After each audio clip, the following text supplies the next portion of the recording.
दोस्तों, Titan classes में आप सभी का स्वागत है।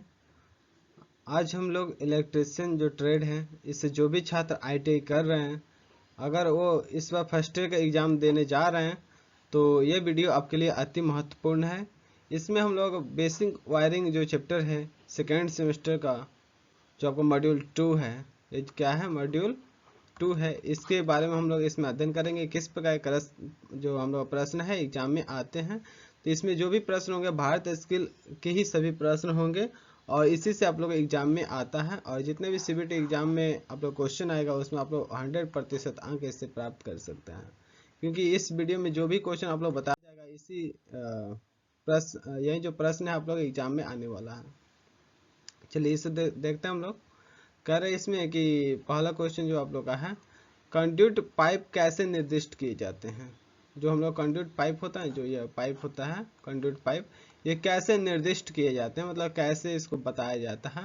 तो हम जो इसको साइज बताते हैं वो कैसे बताते हैं, लेंथ इन मीटर या लंबाई में बताते हैं, कि दीवार की मोटाई इसको देख के बताते हैं, कि आंतरिक व्यास से बताते हैं, कि बाहरी व्यास से बताते हैं।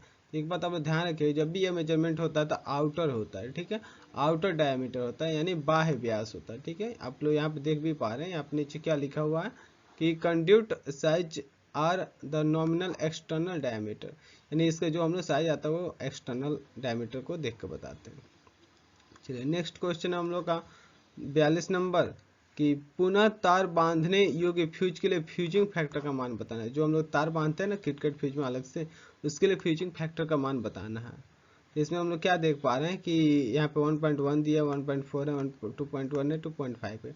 या नीचे आप लोग ध्यान से पढ़िए, यहाँ पे क्या लिखा हुआ है, ये आपका निमी बुक का दिया गया है। यहाँ से the fusing factor are rewireable fuse, यानी जो पुनः तार बांध रहे हैं उसका जो वैरी करता है 1.1 टू 1.7 वैरी करता है, ठीक है। और मे अप टू 2.0, यानी मैक्सिमम 2.0 ही होता है, उससे अधिक नहीं हो सकता है, ठीक है। But for H R C fuse 1.1, H R C fuse का 1.1 होता है, लेकिन जो रिवायरेबल होता है यह कितना होता है 1.4 से कितना होता है 1.7 होता है, और मैक्सिमम जगह तो 2.0 यानी 2। तो इसका आंसर क्या हो जाएगा हम लोग का सही 1.4। चलिए अगला क्वेश्चन देखते हैं हम लोग। पेंडेंट होल्डर संयोजन के लिए अंडर राइटर गार्ड का क्या उद्देश्य है। जो हम लोग ये पेंडेंट जो होल्डर दिख रहा है, इसमें अंडर राइटर गार्ड का मतलब इसके अंदर जो गांठ लगाया जाता है उसका उद्देश्य क्या है, ठीक है, इसके बारे में क्वेश्चन है। तो इसमें होता क्या है कि जो अंदर हम लोग गांठ बांध देते हैं दोनों तार के, तो अंदर क्या करता है उसके अंदर मैंने गांठ बांध दिया जाता है। इससे होता क्या है कि जो दोनों टर्मिनल है, इसमें क्या अंदर दो टर्मिनल है ना इसमें, तो दोनों जो टर्मिनल पर हम लोग वायर को जोड़े, इसको अगर इधर गांठ बना देंगे तो क्या हो जाएगा, समान के टर्मिनलों से तनाव कम करें, reduce the strain from the terminal of the accessories, यानी इसमें जो तनाव खिंचाव होता है वो क्या हो जाएगा, बराबर हो दोनों पर लगेगा। इस तरह तार मतलब टूटेगा नहीं और उसमें से छूटेगा भी नहीं, ठीक है। चलिए नेक्स्ट क्वेश्चन देखते हैं हम लोग, यानी इसका तो हम लोग का हो गया, डी नंबर ऑप्शन सही है। अगले क्वेश्चन देखते हैं कि what is the type of fuse, यानी फ्यूज कौन सी प्रकार के, यहाँ पे जो आप लोग फ्यूज देख पा रहे हैं ये कौन सा फ्यूज है। ये किताब में आप लोग ऐसे चित्र है या थोड़ा सा इसका कलर में है, तो ये कौन सा फ्यूज है। तो आप लोग का यह फ्यूज जो होता है हम लोग का HRC फ्यूज होता है, ठीक है। ये कौन सा फ्यूज होता है HRC। अब HRC का पूरा नाम क्या है, तो हाई रिपीटरिंग कैपेसिटी फ्यूज है, यानी ऑप्शन नंबर जो बी है यह हाई रिपीटरिंग कैपेसिटी फ्यूज है, ठीक है। अगला क्वेश्चन देखते हैं हम लोग 45 नंबर क्वेश्चन। इसमें क्या कर रहा है क्वेश्चन, विद्युत सामग्री के नाम बताना। ये कौन सा विद्युत सामग्री है। इस टाइप के जो हम लोग का दिखाई देते हैं, ये जो अंदर चूड़ी का हल्का से दिखाई दे रहा है, ऊपर यह प्लास्टिक ही जैसा ही है, तो ये किस प्रकार का हम लोग विद्युत सामग्री है। तो यह है Edison screw type holder. Screw type क्यों नाम पड़ा, क्योंकि आप लोग देख सकते हैं अंदर इसमें कसने वाला दिख रहा है ना, इसलिए क्या है स्क्रू टाइप होल्डर इसको कहते हैं। और किस टाइप का है, तो एडिशन स्क्रू टाइप होल्डर, ठीक है। चलिए नेक्स्ट क्वेश्चन देखते हैं।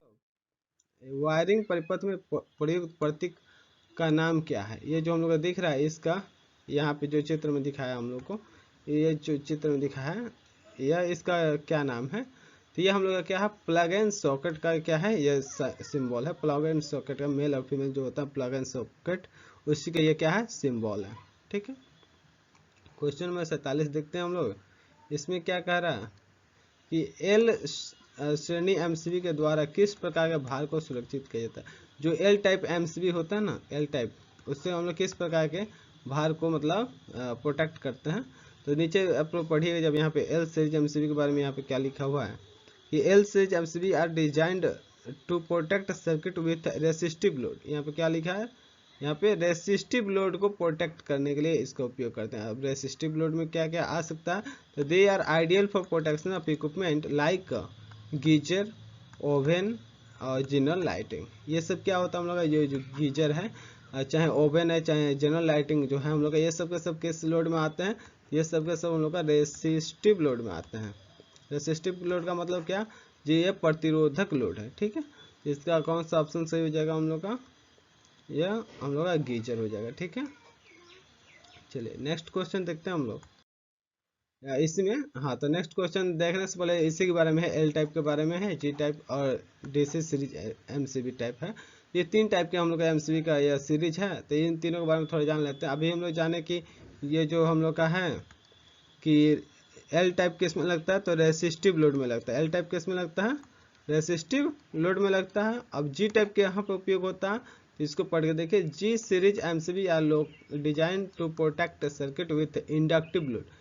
जी टाइप का उपयोग कहाँ पर करते हैं हम लोग, इंडक्टिव लोड को प्रोटेक्ट करने के लिए करते हैं। इंडक्टिव लोड में कौन कौन सा आ जाएगा, जैसे मोटर हो गया, एयर कंडीशनर हो गया, हैंड टूल्स हो गया, हाइलोजन लैंप हो गया, ये सब के सब क्या है, इंडक्टिव लोड है। ठीक है, और डीसी सीरीज एमसीबी टाइप उपयोग कहाँ करते हैं, तो DC series MCB are suitable for voltage up to 220 volt DC having a breaking capacity of up to 6 kilo ampere.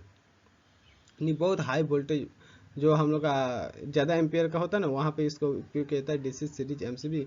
उपयोग करते कहाँ पर हैं, तो यहाँ पे नीचे क्या लिखा है, they find extensive application in DC control locomotives और डीजल जनरेटर। कहाँ उपयोग होता है डीसी सीरीज एमसीबी का, तो जो हम लोग लोकोमोटिव है और डीजल जनरेटर, वहाँ पे हम लोग डीसी सीरीज एमसीबी का उपयोग करते हैं। चलिए अगला क्वेश्चन देखते हैं हम लोग 48 नंबर। किस प्रकार का स्विच सर्किट में प्रयोग जो हम लोग करते हैं, ये जो हम लोग का किस प्रकार का स्विच सर्किट में उपयोग करते हैं, इसमें से बताना है यह किस टाइप का है, कि यह वन वे स्विच है या टू वे स्विच है, इंटरमीडिएट है या मल्टीपल पोजीशन है। ठीक है, तो यहाँ पे जो दिख रहा है हम लोग का यह स्विच, ये किस प्रकार का है, इसी को यहाँ पे चित्र में भी दिखाया गया, आप लोग ध्यान से देखिए तो यहाँ पर इसी को दिखाया गया, यह किस प्रकार का स्विच है दिख रहा है यहाँ पे।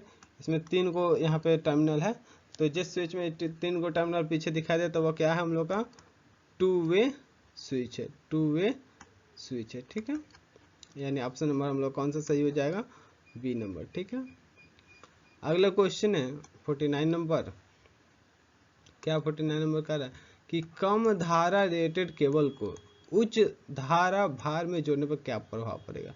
जो हम लोग का मान लीजिए कोई केबल है, यह 1 एम्पियर सहने वाला लोड है, अगर इसको हम लोग जोड़ देते हैं 5 एम्पियर के लोड पे, तो इस केबल में क्या होगा, क्या प्रभाव होगा, इस केबल पर क्या इफेक्ट आएगा। तो आप लोग जानते हैं जब ज़्यादा जितना अधिक एम्पियर जाएगा उतना इसमें क्या होगा, ऊष्मा अधिक उत्पन्न होगा, ऊष्मा अधिक उत्पन्न होगा तो तार हीट होगा, हीट होने के बाद क्या हो जाएगा, वह जल जाएगा। तो हम लोग इसका आंसर क्या हो जाएगा, कि इसका आंसर हम लोग का, तो जो ऑप्शन नंबर डी है पढ़ के देखिए, cable damage due to heat, यानी गर्मी के कारण क्या हो जाएगा, केबल खराब हो जाए। देख रहे हैं यह कैसे शॉर्ट सर्किट हुआ है, जब ज़्यादा करंट वहाँ से गुजरता है। तो आगे देखते हैं 50 नंबर क्वेश्चन। कंड्यूट सामग्री का क्या नाम है। ये जो आप लोग कंड्यूट देख रहे हैं सामग्री, यानी ये एसेसरीज जो है, इसका क्या नाम है। ठीक है, तो ये क्या, तो ध्यान से देखिए, इस प्रकार का और भी चीज़ होता है हम लोग का। यह इंस्पेक्शन एल्बो भी होता है, इंस्पेक्शन बेंड भी होता है, यहाँ पे क्या है, इंस्पेक्शन टी भी होता है, यह नॉर्मल हम लोग क्या है, बेंड है, नॉर्मल बेंड है। तो यह हम लोग चित्र में जो दिखाई दे रहा है, इसमें से ये क्या है, तो यह भी हम लोग का बेंड ही है। ये जो बेंड है यहाँ पे दिख रहा, यह बेंड ही है, इंस्पेक्शन बेंड है। ठीक है, इसको ध्यान दीजिएगा आप लोग, इसका आंसर क्या हो जाएगा, इंस्पेक्शन बेंड।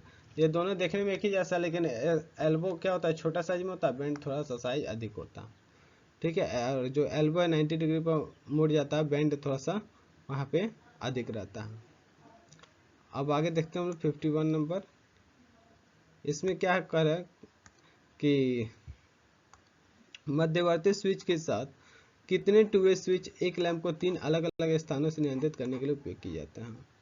कह रहा मध्यवर्ती स्विच यानी यहाँ पे जो बीच में दिखाई दे रहा है मध्यवर्ती स्विच के साथ कितने टू वे स्विच को एक लैंप ये जो है ना इसको कंट्रोल किए तो कितने टू वे स्विच लगे? एक इधर लगा है, एक इधर लगा है, यानी 2 गो टू वे स्विच लगा है। यानी इसका सही आंसर क्या हो जाएगा हम लोग का? ऑप्शन नंबर बी यानी 2। ठीक है, चलिए अगला क्वेश्चन देखते हैं हम लोग। इसमें कह रहा है कंसील्ड वायरिंग का क्या फायदा है? जैसे आप दीवार में देखते हैं ना, यह क्या है कंसील्ड वायरिंग, जो दीवार को काट के लगाते हैं उसको फिर इसको क्या हो जाएगा, इसको उसके बाद ऊपर से पुताई हो जाएगा तो उसको दे तो दिखेगा नहीं, ऊपर से यहाँ पे अब नहीं दिखने वाला, ये कंसील्ड हो गया यानी अंदर पैक हो गया। तो कंसील्ड वायरिंग का इसका फायदा क्या होता है? तो इसका फायदा ये होता है हम लोग को, चलिए ऑप्शन पढ़ के देखते हैं हम लोग। इजी टू मेंटेन, संभालने में आसान होता है, कि कम वोल्टेज पात होता है, कि उच्च कुचालक प्रतिरोध होता है, कि नमी से सुरक्षा होता है?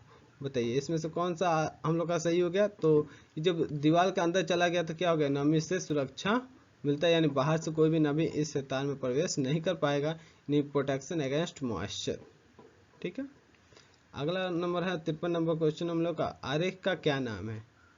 ये जो आरेख हम लोग देख पा रहे हैं इस आरेख का क्या नाम है? तो ये हम लोग का क्या है, सर्किट डायग्राम है। किस चीज़ का सर्किट डायग्राम है ये भी आप लोग पता है, स्टेयरकेस वायरिंग, जो सीढ़ी वायरिंग के नाम से भी हम लोग जानते हैं। एक इसका सर्किट डायग्राम है हम लोग का, तो स्टेयरकेस वायरिंग का सर्किट डायग्राम है। अगला क्वेश्चन देखते हैं हम लोग। यहाँ पर HRC फ्यूज हेतु फ्यूजिंग गुणांक का मान बताना है। HRC जो फ्यूज है उसका फ्यूजिंग फैक्टर कितना होता है, मैंने फ्यूजिंग जो फैक्टर होता है वो कितना होता है? तो HRC फ्यूज का जो फ्यूजिंग फैक्टर होता है ये 1.1 होता है। यहाँ पे नीचे पढ़ भी सकते हैं। रिवायरेबल का कितना होता है 1.4 से 1.7, और HRC फ्यूज के लास्ट में यहाँ पे कितना दिया 1.1। ठीक है, आगे देखते हैं हम लोग। किस प्रकार का रिले को AC और DC दोनों में संचालित किया जा सकता है? AC में भी और DC में किस प्रकार के रिले को दोनों में संचालित किया जा सकता है?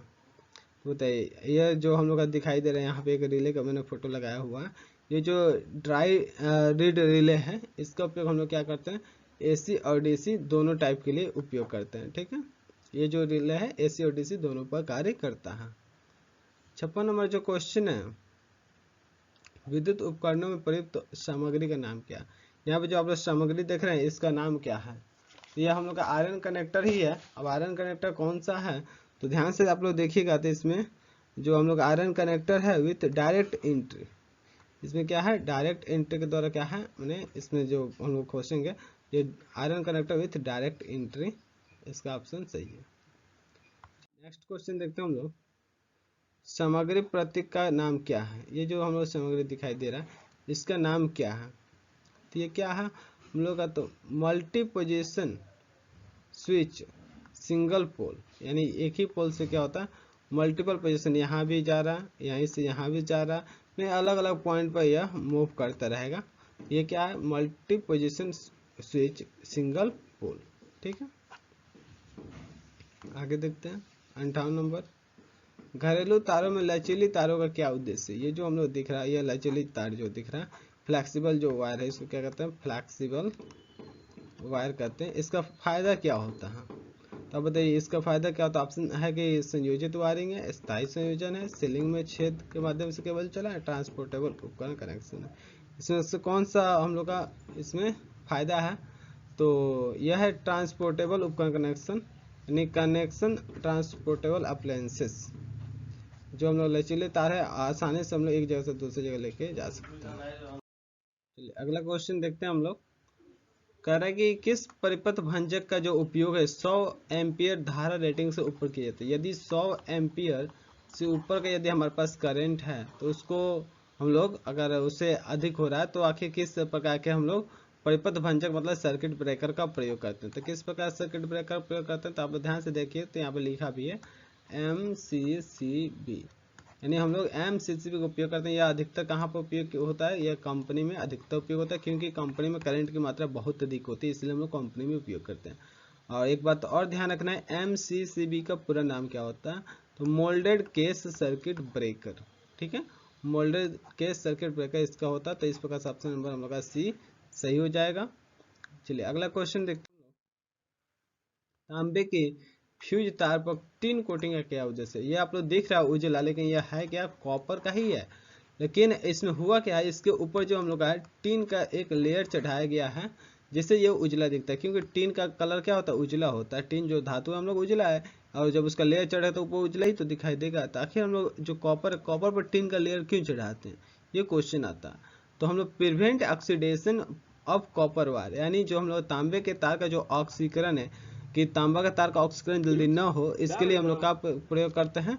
तो इसके लिए हम लोग करते हैं कि तांबे के तार के ऊपर टिन की परत चढ़ा देते हैं, यानी इस प्रक्रिया को हम लोग क्या कहते हैं? टिन कोटिंग कहते हैं। ठीक है, कोटिंग, इस प्रक्रिया क्या कहा जाता है? कोटिंग, यानी उसके ऊपर एक अन्य धातु का परत चढ़ा दिए, यानी टिन का। ठीक है, अगला क्वेश्चन देख कि चार कुचालित चालकों के का जो समूह है उसका नाम क्या है? यहाँ पे ये चार गो दिख रहा है ना, चार गो, ये जो हम लोग का कुचालित चालक का समूह है, यानी अंदर तो चालक है, लेकिन फिर से ये चारों इंसुलेटेड है ना, ये चारों इंसुलेटेड है। तो इसके नाम क्या है? तो कोई भी चार के समूह में रहता है तो इसको क्या कहते हैं हम लोग? क्वाड कहा जाता है। ठीक है, तो इसका भी ऑप्शन क्या सही हो जाए? क्वाड। 42 नंबर क्वेश्चन, 42 सॉरी, यहाँ पे 62 नंबर क्वेश्चन क्या कह रहा है कि चार लैंप को नियंत्रित करने के लिए गोदाम वायरिंग सर्किट में कितने तरह के दो तरह के स्विच आवश्यक है? मतलब कह रहा है ना कि चार को बल्ब को, यहाँ पे देख पा रहे आप लोग, 1 2 3 4, चार को बल्ब को हम लोग को कंट्रोल करना है गोदाम वायरिंग में, तो कितने टूए चाहिए? तो आप लोग ध्यान से चित्र में देखिए, तो एक टूए यहाँ पर है, एक टूए यहाँ पर है, एक टूए यहाँ पे, और यह क्या हम लोग का वन वे है, यह तो वन वे है। तो टूए कितना लगा है? चार को बोला, लेकिन टूए लगा है 3 ही लगा। ठीक है, इसका आंसर सही हो जाएगा हम लोग का 3। अगला क्वेश्चन देखते हैं हम लोग, 63 नंबर। 63 नंबर कह रहा है बहुमंजिला इमारत के लिए तारों के ट्री प्रणाली सबसे उपयुक्त कीमत। ये जो हम लोग बहुमंजिला इमारत में बड़े बड़े हाइट में बिल्डिंग चले जाते हैं, ताकि इसमें सभी रूम में कैसे सप्लाई जाता है? तो सभी रूम में कैसे सप्लाई जाएगा? तो ट्री सिस्टम अपनाया जाता है। ट्री सिस्टम का मतलब क्या हुआ? ऐसे ब्रांच अलग अलग, जैसे रूम में अलग अलग ऐसे, इस फ्लोर पर चला जाएगा, फिर से अगला फ्लोर पर ऐसे सर्किट चला जाएगा, फिर अगले फ्लोर पर ऐसे चला जाएगा। ये सब क्या है? ट्री सिस्टम में होता है। ठीक है, तो इससे फायदा क्या होता है? फायदा ये होता है कि जिस ब्रांच में अगर कोई फॉल्ट होगा, ये आसानी से हम लोग ढूंढ पाते हैं कि हाँ इस ब्रांच में लाइट का प्रॉब्लम है। ठीक है, यानी फ्यूज के साथ दोष ढूंढने में क्या होती है? सरलता होती है, यानी ऑप्शन नंबर डी सही है। ठीक है, आगे देखते हैं 64 नंबर क्वेश्चन। कह रहा है कि सीलिंग में स्क्रू का छेद भरने हेतु भराव पदार्थ के रूप में किसका उपयोग होता है? जो सीलिंग में अगर छेद भरना है तो नाइलॉन का उपयोग करते हैं। अगर मान लीजिए कुछ नहीं तो दीवार में छेद हो जाता है, तो उसके लिए हम लोग किसका उपयोग करते हैं? नाइलॉन का उपयोग करते हैं। ठीक है, उसके बाद चलिए अगला क्वेश्चन देखते हैं। इसमें 65 नंबर क्या कह रहा है? यह प्रतीक क्या दर्शाता है? ये जो हम लोग का यहाँ पे ये जो प्रतीक दिखाई दे रहा है, ये क्या दर्शाता है? तो आप लोग जानते हैं ये क्या है? हम लोग का सीलिंग फैन का सिंबल है। ये क्या हम लोग का सिंबल है? सीलिंग फैन का सिंबल है। संकेत के रूप में ऐसे हम लोग ऐसे बना देते हैं। ठीक है, ऐसे बना देंगे तो ये क्या हो जाए? सीलिंग फैन का सिंबल, जो ऊपर छत पंखा है ना, उसी का ये क्या सिंबल है। अगला क्वेश्चन कह रहे हैं रिले का नाम क्या है? ये जो रिले दिखाई दे रहा है आप लोग, इस रिले का नाम क्या है? आप लोग पहले भी जानते हैं कि इस प्रकार का जो रिले हम लोग क्वेश्चन में अभी देखे हैं, ये क्या है? ड्राई रीड रिले है। आप लोग ध्यान रखिएगा इस चित्र को देखकर कि ये आप लोग कौन से प्रकार के रिले हैं? तो ड्राई रीड रिले है। अगला क्वेश्चन देखते हैं हम लोग, आरेख का नाम क्या है? यहाँ पे जो आरेख दिखाई दे रहा है, ये आरेख क्या? तो ये लेआउट है कि वायरिंग है कि इंस्टॉलेशन है कि स्कीमेटिक है? इसमें से बताना है ये कौन सा। तो जब भी आप लोग चित्र ऐसे दिखे कि यहाँ पे पाइप लगा है, सैडल भी दिख रहा है ऊपर से, या बॉक्स भी दिख रहा है, तो इस प्रकार से हम लोग पूरा ये इंस्टॉल करके तब ये फोटो बना हुआ है। तो इसलिए इंस्टॉल करने के बाद ऐसा डायग्राम हम लोग तैयार हो रहा है, इसलिए कहते हैं हम लोग इंस्टॉलेशन प्लान, यानी स्थापना योजना है। ठीक है, अगला क्वेश्चन हम लोग का 68 नंबर क्या कह रहा कि आईसीडीपी जो मुख्य स्विच है, इसका उपयोग कहाँ किया जाता है? यहाँ पे जो बगल के चित्र में आप लोग देख पा रहे हैं, आईसीडीपी जो स्विच है, इसका उपयोग हम लोग कहाँ करते हैं? तो इसका उपयोग, जो आईसीडीपी का पूरा नाम क्या होता है? Iron clad double pole switch है। ठीक है, तो इसका उपयोग हम लोग कहाँ करते हैं? तो सिंगल फेज डोमेस्टिक अप्लायंस है, जैसे आप लोग अपने घरों पर भी देखेंगे इसका उपयोग होता है, यानी एकल फेज घरेलू स्थापना, यानी सिंगल फेज डोमेस्टिक में हम लोग इसका उपयोग करते हैं। अगला क्वेश्चन हम लोग क्या है कि कौन सी विद्युत सामग्री सामानों के सामान्य वर्गीकरण से संबंधित है। सामानों का क्या पूछा है यहाँ पे, सामान्य वर्गीकरण से संबंधित पूछा है, ठीक है। इसमें जो हम लोग का सीलिंग रोज होता है ये जनरल एसेसरीज के अंदर आ जाता है। सीलिंग रोज जो हम लोग फैन में ऊपर जो लगता है वो क्या है, सीलिंग रोज है, वो क्या होता है, जनरल एसेसरीज के अंतर्गत आता है। चलिए अगला क्वेश्चन अब हम लोग देखते हैं। कह रहा है कि डीसी सीरीज जो है हम लोग का एमसीबी है, इसका अनुप्रयोग यानी कहाँ उपयोग करते हैं डीसी सीरीज का। तो अभी कुछ देर पहले हमने बताया था डीसी सीरीज का उपयोग कहाँ होता है, लोकोमोटिव में होता है, ठीक है। ये लोकोमोटिव में हम लोग डीसी सीरीज एमसीबी का उपयोग करते हैं। अगला क्वेश्चन है, दोष में सर्किट को बाधित करने के लिए फ्यूज द्वारा लिया गया समय क्या कहलाता है। जो हम लोग का जो फ्यूज हम लोग लगाते हैं, जैसे कोई फॉल्ट होता है तो फ्यूज उड़ जाता है ना, तो जो समय ले रहा है उस समय को हम लोग क्या करते हैं कि कुछ तो टाइम लगता है ना, बहुत माने मिली सेकेंड लगता है, लेकिन उसको हम लोग क्या कहते हैं, कट ऑफ फैक्टर कहते हैं। वो क्या है, हम लोग कट ऑफ फैक्टर कहलाता है। अगला क्वेश्चन है 72 नंबर, वायरिंग का ट्री सिस्टम किस स्थान पर सबसे अधिक उपयुक्त है।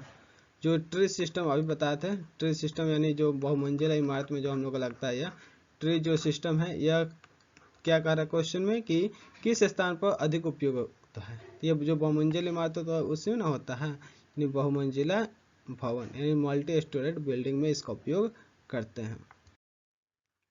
अगला क्वेश्चन, सुरक्षित ठंडा मोड़ने के लिए पीवीसी नली का अधिकतम आकार क्या होना चाहिए। तो जैसे नॉर्मली हम लोग किसी भी पाइप को बेंड कर सकते हैं, इसके नॉर्मली इसका अधिकतम आकार क्या होता है 25 mm। 25 mm तक हम लोग क्या कर सकते हैं, नॉर्मली मोड़ सकते हैं पाइप को। 25 mm से अगर ऊपर है तो उसको हीट करके तब मोड़ना पड़ता है, ठीक है।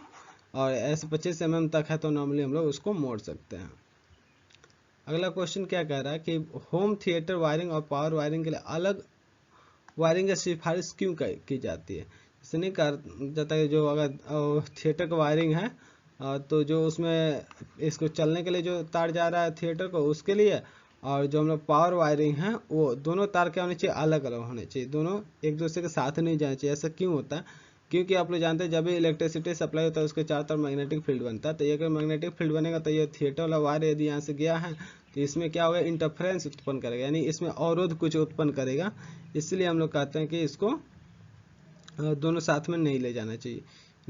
अवॉइड इलेक्ट्रिकल इंटरफेरेंस यानी इंटरफेरेंस यानी बिजली के व्यतिकरण से बचने के लिए, क्योंकि आप लोग जानते हैं नॉर्मली तार में क्या होता है, चारों तरफ इलेक्ट्रिक जो हम लोग मैग्नेटिक फील्ड क्रिएट होता रहता है, और जो कि इस थिएटर वायरिंग अगर पास से जाएगा तो उसमें इंटरफेरेंस उत्पन्न करेगा यानी रुकावट उत्पन्न कर देगा। अगला क्वेश्चन है 75 नंबर कि ये जो प्रकाशीय परिपथ है इसका नाम क्या है। जो आप लोग देख पा रहे हैं चित्र में ये क्या है, आप लोग देख पा रहे हैं कि यहाँ पे सिंगल वन वे है, फिर यहाँ पे टू वे है, फिर टू वे, फिर टू वे है, और आप लोग देख पा रहे हैं इस प्रकार जो वायरिंग होता है, जो फर्स्ट में अगर वन वे है बाकी सब टू वे है, और देख पा रहे हैं ऐसे कि तो इस प्रकार का जो वायरिंग होता है, वायरिंग डायग्राम को भी देख के बता सकते हैं आप लोग ये कौन सा वायरिंग है, गो डाउन वायरिंग है, ठीक है। इस S1 से यह क्या होगा, L1 कंट्रोल होगा, S2 से फिर L2 कंट्रोल होगा, S3 से L3 और S4 से L4 कंट्रोल होगा, ठीक है। इस प्रकार वायरिंग को हम लोग कहते हैं गो डाउन वायरिंग। अगला क्वेश्चन है हम लोग का, कंड्यूट को मोड़ने के लिए किस उपकरण का उपयोग किया जाता है। अगर कंड्यूट पाइप को मोड़ना है, ऐसे देख पा रहे हैं आप लोग, ये मोड़ने के लिए उपयोग किया गया, ये क्या है, तो यह हम लोग का हिक्की, इसको क्या कहते हैं, ये जो इक्विपमेंट दिख रहा है यानी ये उपकरण दिख रहा है ये क्या है, हिक्की कहते हैं इसको, ठीक है। आगे what is the expansion of MCB, MCB का पूरा नाम पूछा। ये जो एमसीबी दिख रहा है एमसीबी का पूरा नाम क्या होता है आप लोग भी जानते हैं, एमसीबी का पूरा नाम मिनिएचर सर्किट ब्रेकर, यानी कौन सा ऑप्शन सही हो जाएगा आप लोग देखिए तो ऑप्शन नंबर बी है मिनिएचर सर्किट ब्रेकर। चलिए अगला क्वेश्चन देखते हैं हम लोग, what is the purpose of ELCB, यानी जो हम लोग ईएलसीबी लगाते हैं, यहाँ चित्र में दिख रहा है ना ईएलसीबी है, ये जो ईएलसीबी हम लोग उपयोग करते हैं इसका पर्पस क्या, उद्देश्य क्या है, क्यों इसको उपयोग करते हैं हम लोग।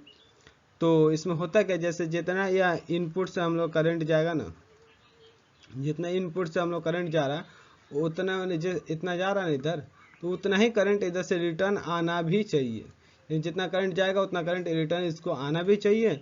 तो यानी ये करता क्या है, तो मॉनिटर करता है रेसिडुअल करंट का, अवशिष्ट धारा को देखने का कार्य करता है, ताकि कोई भी हम लोग का जो करंट है सर्किट से अलग ना प्रवाहित हो जाए। अगर सर इसमें से अगर कहीं अलग प्रवाहित हो गया तो उसमें ये ट्रिप कर जाता है, ठीक है।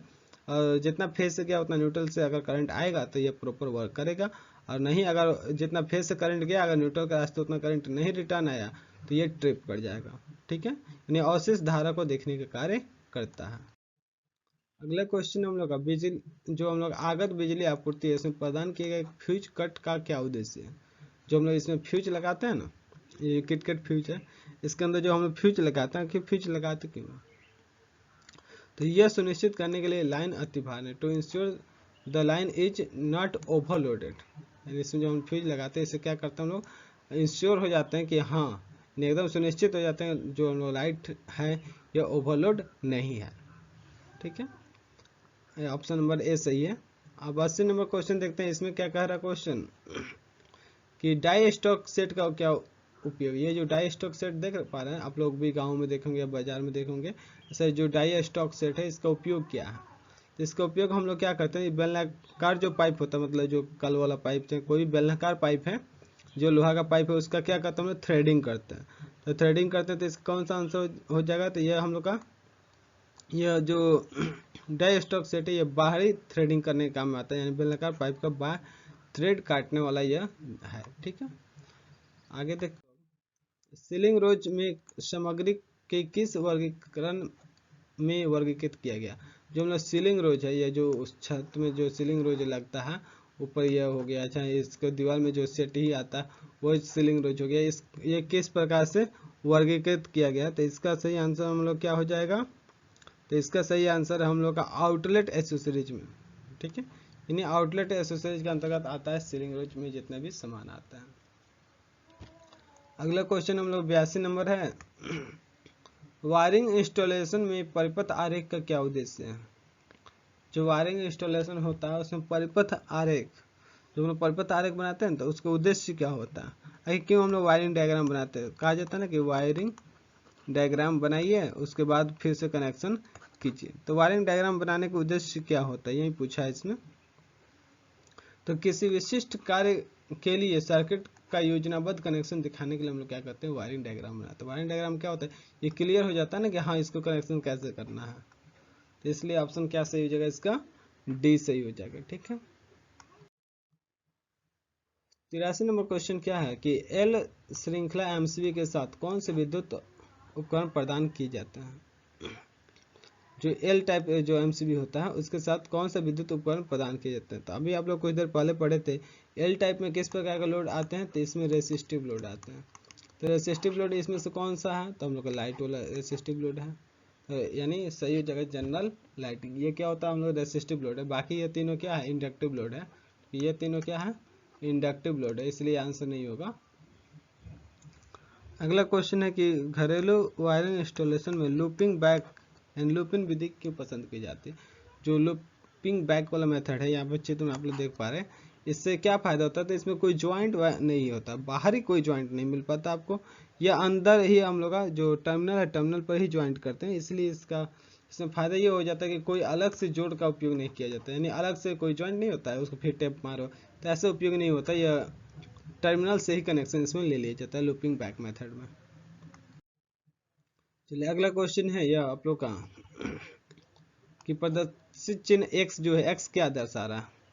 यहाँ पे जैसे x ये क्या दर्शा रहा है, यहाँ पे 3 लिखा है, इसका मतलब ये x क्या यहाँ पे दर्शा रहा है कि इस जो पाइप में जो तार गया है ये तारों की संख्या कितना है, तो 3 है। तो इसका आंसर हम लोग क्या हो जाएगा, यह हम लोग क्या बताता है लिंब तारों की संख्या बताता है, यानी ऑप्शन नंबर ए इस में कितने तार इसके अंदर अवेलेबल है वो बताता है कि इसके अंदर मतलब तारों की संख्या इतनी है।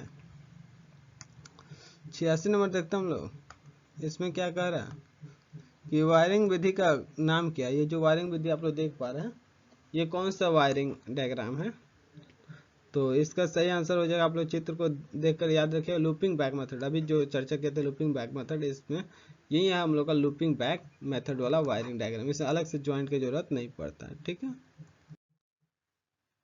अगला क्वेश्चन है आरेख का, ये जो आरेख है इसके बारे में बताना आप लोगों को, ये कौन सा आरेख है, ठीक है। तो ये हम लोग किसका आरेख है, स्टेयरकेस है या गोडाउन है कि हॉस्टल है कि टनल है, किस प्रकार की वायरिंग है। तो आप लोग जानते हैं कि यहाँ पे 2 टूवे लगा है और यहाँ पे 1 बल्ब है, तो ये कौन सा आरेख हो सकता है, स्टेयरकेस वायरिंग का ही होगा, यानी सीढ़ी वायरिंग का। अगला क्वेश्चन है आप लोग का, what is the type of relay, यानी रिले का प्रकार बताना। ये जो आप लोग चित्र दिखाई दे रहा है किस प्रकार का रिले है, ठीक है, ये किस प्रकार का रिले है। तो बगल में भी आप लोग देख पा रहे हैं इस रिले का जो रियल में डायग्राम है ऐसा होता है, ये सब कॉइल बहुत पतला पतला पतला पतला कॉइल होता है इसके अंदर, और यहीं आकर सटेगा इसमें जब एक्टिव होता है तो ऊपर से।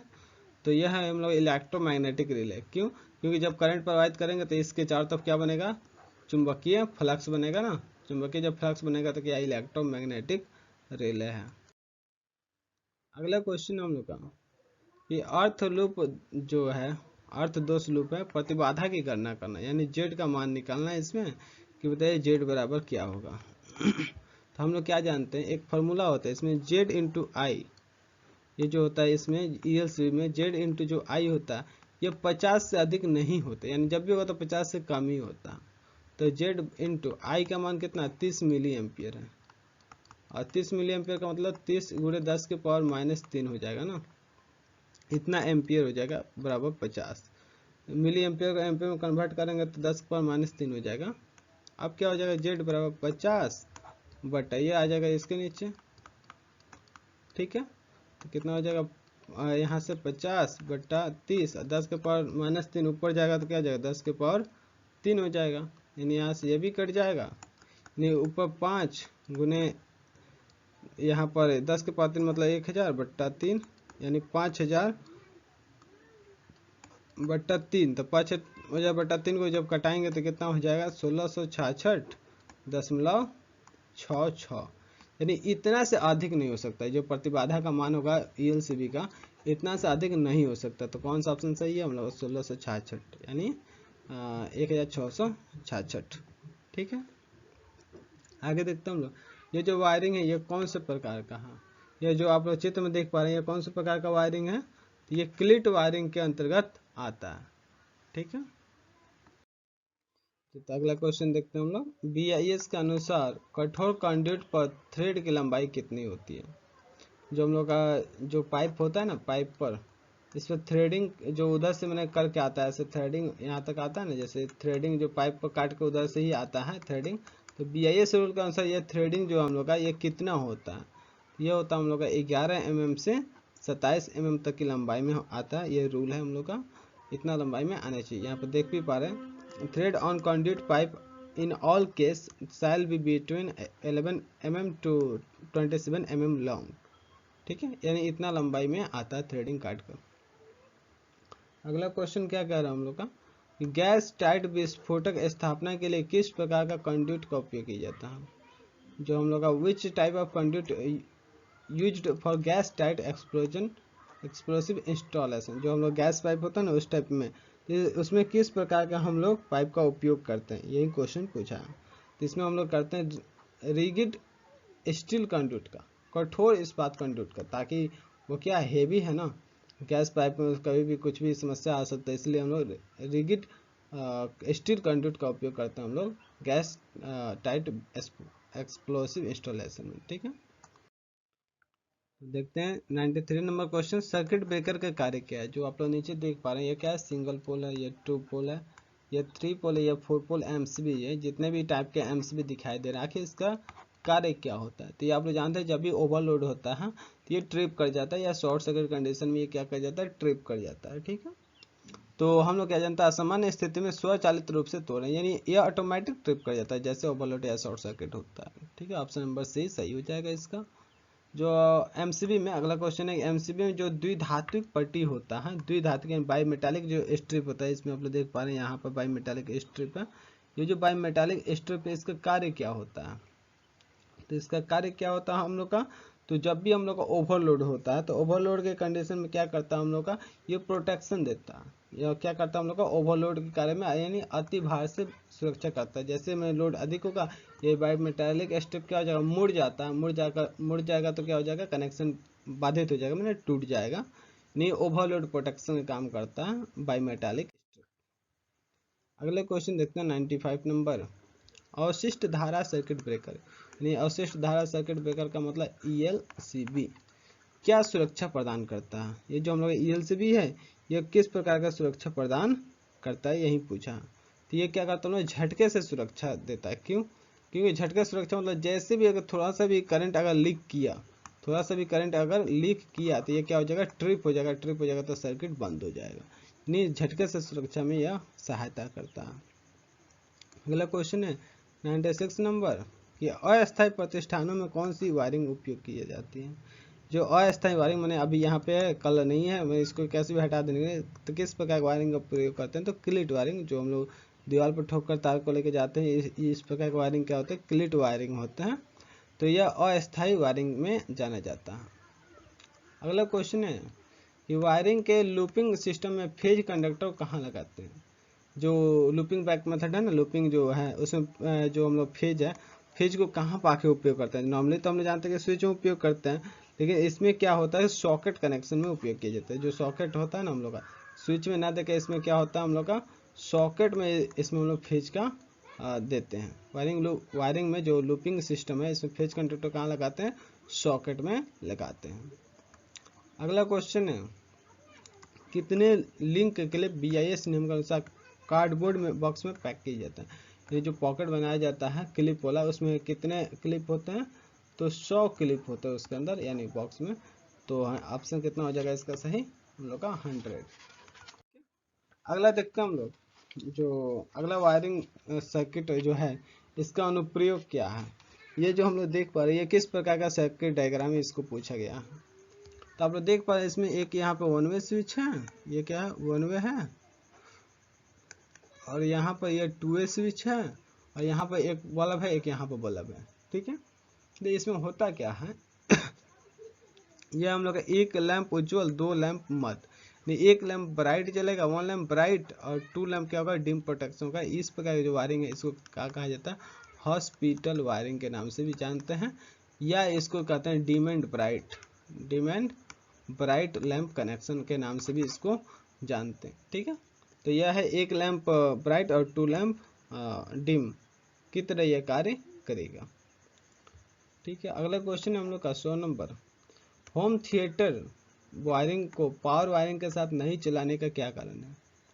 जो हम लोग होम थिएटर वायरिंग होता है पावर वायरिंग एक साथ क्यों नहीं चलाते। अभी जस्ट हम लोग को इधर पहले देखे थे कि इसमें क्या होता है, इंटरफेरेंस उत्पन्न हो जाता है। क्या उत्पन्न हो जाता है, इंटरफेरेंस उत्पन्न होता है, यानी उसमें बाधा, रुकावट उत्पन्न होता है। जैसे मैग्नेटिक फील्ड जब बनता है लाइट का, जो पावर वायरिंग का, तो वो जाकर थिएटर वायरिंग में क्या हो करेगा, उसको फ्रीक्वेंसी को चेंज करेगा, जिससे हम लोग थिएटर से इसे नहीं चल पाएगा। तो होता क्या है, उसमें ऑडियो वीडियो सिस्टम में विद्युत हस्तक्षेप हो जाता है, यानी जो ऑडियो वीडियो उसमें जा रहा है, सिग्नल जो जा रहा है, उस सिग्नल में क्या होता है, रुकावट उत्पन्न हो जाता है। इसलिए हम लोग उपयोग नहीं करते एक साथ दोनों वायरिंग का। अगला क्वेश्चन है हम लोग का, यदि अर्थ पाइप जो है, यदि अर्थ पाइप की लंबाई बढ़ा दी जाती है तो अर्थ के प्रतिरोध के मान पर क्या प्रभाव पड़ेगा। ठीक है, यदि मान लेते हैं, आप लोग भी जानते हैं, अगर पाइप की लंबाई मान लीजिए इतना पाइप है L लंबाई की, अगर इसमें और लंबाई को हम लोग बढ़ा देंगे तो क्या पूछा है, तो अर्थ के प्रतिरोध के मान पर क्या प्रभाव पड़ेगा। तो जो इसका अर्थ का प्रतिरोध है वो क्या होगा। तो पाइप की लंबाई बढ़ाने से होता क्या है, नॉर्मली तो आप लोग जानते हैं कि किसी भी चीज़ की लंबाई बढ़ाएंगे तो प्रतिरोध बढ़ेगा, लेकिन अर्थ में हम लोग क्या होता है, अर्थ में ग्राउंड न करते हैं। इसमें क्या होता है, ये ग्राउंड के नीचे न गहराई बढ़ाएंगे हम लोग, तो नीचे जब गहराई बढ़ाएंगे ना तो इसमें प्रतिरोध क्या होता है, घटने लगता है। अर्थिंग में जो रॉड उपयोग करते हैं हम लोग, पाइप उपयोग करते हैं, उसकी यदि लंबाई अर्थिंग में अगर अंदर गहराई तक बढ़ाएंगे तो उसका रेसिस्टेंस का मान क्या होगा, कम होगा। ठीक है, समझ में आ गया। अगला है क्वेश्चन 102, पोर्टेबल उपकरण को संचालित करने के लिए किस प्रकार का सामान का उपयोग किया जाता है। जो पोर्टेबल उपकरण है उसको संचालित करने के लिए, जो पोर्टेबल उपकरण है ना, जैसे नहीं होता वाल फैन हो गया, चाहे इस प्रकार और भी जो पोर्टेबल एक जगह से दूसरी जगह लेकर हम लोग जा सकते हैं, आ सकते हैं, उस प्रकार का जो उपकरण है उसको संचालित करने के लिए किस प्रकार का उपकरण चाहिए, तो उसके लिए हम लोग उपयोग करते हैं आउटलेट एसेसरीज का। ठीक है, आउटलेट एसेसरीज का उपयोग करते हैं, इसको ध्यान रखिएगा, ऑप्शन नंबर सी सही है। अगला क्वेश्चन है, उचित कार्य और बुनियादी सुरक्षा के लिए कौन सा कुचालक आवश्यक है। जब हम लोग उचित कार्य भी करें और बुनियादी सुरक्षा भी करें, इसके लिए हम लोग कौन सा कुचालक आवश्यक है। इसका सही आंसर हो जाता है कार्यात्मक कुचालक यानी फंक्शनल इंसुलेशन का उपयोग करते हैं हम लोग। ठीक है, अगला क्वेश्चन है फ्यूज किस प्रकार के सामान के अंतर्गत आता है। जो मतलब फ्यूज है, फ्यूज किस प्रकार सामान के अंतर्गत आता है। फ्यूज क्या करता है, जब भी आप लोग देखते हैं किसी बोर्ड में या कहीं भी सर्किट में हम लोग फ्यूज का उपयोग करते हैं, तो फ्यूज का उपयोग क्यों करते हैं।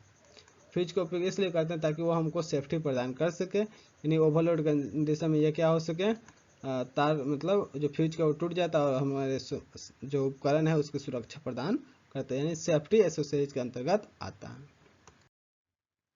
अगला क्वेश्चन है what is the expansion of ECC, यानी ईसीसी का पूरा नाम पूछा है कि क्या होता है। अब ध्यान रखिए अर्थ कंटिन्यूटी कंडक्टर होता है ईसीसी का पूरा नाम, अर्थ कंटिन्यूटी कंडक्टर, यानी ऑप्शन नंबर बी सही है। अगला क्वेश्चन कर रहा है हैलोजन लैंप के लिए कौन सा प्रकार एमसीबी उपयुक्त है। जो हैलोजन लैंप है, तो हैलोजन लैंप किस प्रकार का लोड है, तो इंडक्टिव लोड है। ये किस प्रकार का लोड है, हैलोजन लैंप में इंडक्टिव लोड है। तो ये किस प्रकार का एमसीबी का उपयोग करते हैं, तो इसके बारे में पहले भी बता चुके हैं हम लोग कि जब इंडक्टिव लोड होता है तो जी टाइप जो सीरीज है, जी सीरीज एमसीबी का उपयोग करते हैं। इसमें हिंदी में गलत लिखा है, यहाँ पे जी होगा, जी सीरीज एमसीबी का उपयोग करते हैं हम लोग इंडक्टिव लोड के लिए। ठीक है, अगला क्वेश्चन है 300 वाट से जब ऊपर लैंप होता है उसके लिए किस प्रकार का लैंप होल्डर का उपयोग किया जाता है। तो 300 वाट से जब ऊपर होता है उसके लिए हम लोग उपयोग करते हैं गोलियथ स्क्रू टाइप जो होल्डर, इसमें भी स्क्रू टाइप अंदर रहता है, यह गोलियथ का स्क्रू टाइप होल्डर है, इसका उपयोग करते हैं जब 300 वाट से अधिक का लोड होता है लैंप लोड तब। अगला 108 नंबर क्वेश्चन है AWG का पूरा नाम क्या है। जो SWG आप लोग जानते हैं स्टैंडर्ड वायर गेज, उसी तरह AWG क्या होता है, तो अमेरिकन वायर गेज होता है। इसका पूरा नाम क्या होता है, अमेरिकन वायर गेज। अगला क्वेश्चन हम लोग का, अब ये लास्ट ही पेज लग रहा है। अगला क्वेश्चन BIS प्रतीक का नाम क्या है। ये जो हम लोग BIS सिंबल दिख रहा है इसका क्या नाम है। तो आप लोग अगर ऐसे कनेक्शन जब दिखाई दे स्विच के अंदर, तो यह क्या है, हम लोग का इंटरमीडिएट स्विच है, यानी दो गो इसके अंदर टूअर रहता है। यहाँ पे क्या रहता है, दो गो टूअर, ये क्रॉस में कनेक्ट कर देते तो ये इंटरमीडिएट स्विच का रूप ले लेता है, यानी यह है हम लोग इंटरमीडिएट स्विच। आगे कह रहा है आरेख का नाम क्या है। ये जो आप लोग आरेख देख पा रहे हैं ये कौन सा आरेख है, तो इसमें से कह रहा है कि वायरिंग परिपथ वायरिंग आरेख है कि सर्किट आरेख है, मतलब परिपथ आरेख है कि स्थापना योजना के लेआउट है। वायरिंग डायग्राम है कि सर्किट डायग्राम है कि इंस्टॉलेशन डायग्राम है कि लेआउट डायग्राम है। तो इसमें आप लोग तारों की संख्या क्लियर देख पा रहे हैं कि यहाँ से फेज आया है, यहाँ से फिर इसमें से निकाल स्विच दूसरे स्विच में जोड़े तार, ये तारों की संख्या क्लियर दिखाई दे रहा है सभी, इसलिए ये क्या हम लोग का वायरिंग डायग्राम के अंतर्गत आता है। ठीक है, यह जो चित्र है वायरिंग डायग्राम है।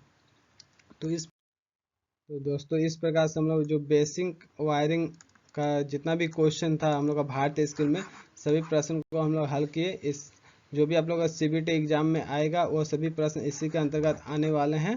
तो इसी प्रकार का वीडियो देखने के लिए, और नेक्स्ट चैप्टर आप लोग का है जो वायरिंग इंस्टॉलेशन एंड अर्थिंग का है, इसका वीडियो भी बहुत जल्द अपडेट हो जाएगा।